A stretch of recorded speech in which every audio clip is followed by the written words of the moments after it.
കൃപാസ്ഥാനത്താറെ ജീവനോടെ പ്രത്യക്ഷപ്പെട്ട പരിശുദ്ധ അമ്മയുടെ മാധ്യസ്ഥത്തിന് കർത്താവെ ഈ ദിവസം വെളുപ്പാങ്കാലത്ത് എഴുന്നേറ്റിരുന്നത് കൂടുന്നവരുണ്ട്.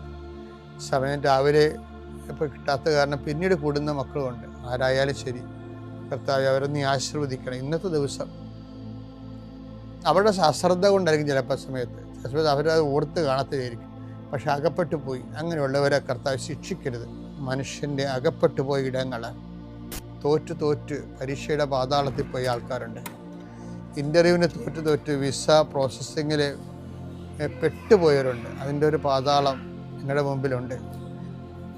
ഓരോ ബിസിനസ്സുകൾ, ഓരോ കച്ചവടങ്ങൾ നഷ്ടം വന്ന് നഷ്ടത്തിൻ്റെ പാതാളത്തിൽ പോയ ആൾക്കാരുണ്ട്. ഈശോയെ, രോഗങ്ങൾക്ക് മരുന്ന് കഴിച്ച് ഓപ്പറേഷൻ ഡോക്ടർ തന്നെ പറയുന്നു ഓപ്പറേഷൻ ചെയ്താലും ശരിയാകുമെന്ന് അറിയത്തില്ലെന്ന് പറയുമ്പോൾ രോഗത്തിൻ്റെ പാതാളത്തിൽ അകപ്പെട്ടവരുണ്ട്.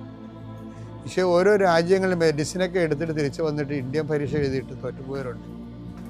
അവർക്ക് ആത്മവിശ്വാസം നഷ്ടപ്പെട്ടു പോയവരുണ്ട്. വിവിധ രാജ്യങ്ങളിൽ കർത്താവെ ഓരോരോ പരീക്ഷകൾ, അതുപോലെ തന്നെ ഓരോ തരത്തിലുള്ള തീസിസ് വർക്കുകൾ, PhD തീസിസ് വർക്കുകൾ, ചില പാതാളങ്ങളിൽ ചെന്ന് അകപ്പെട്ടവരുണ്ട്. ഈശോയെ, ചില ഗുരുക്കന്മാർ, ഗൈഡുമാർ ശിക്ഷിക്കുന്നവരുണ്ട്.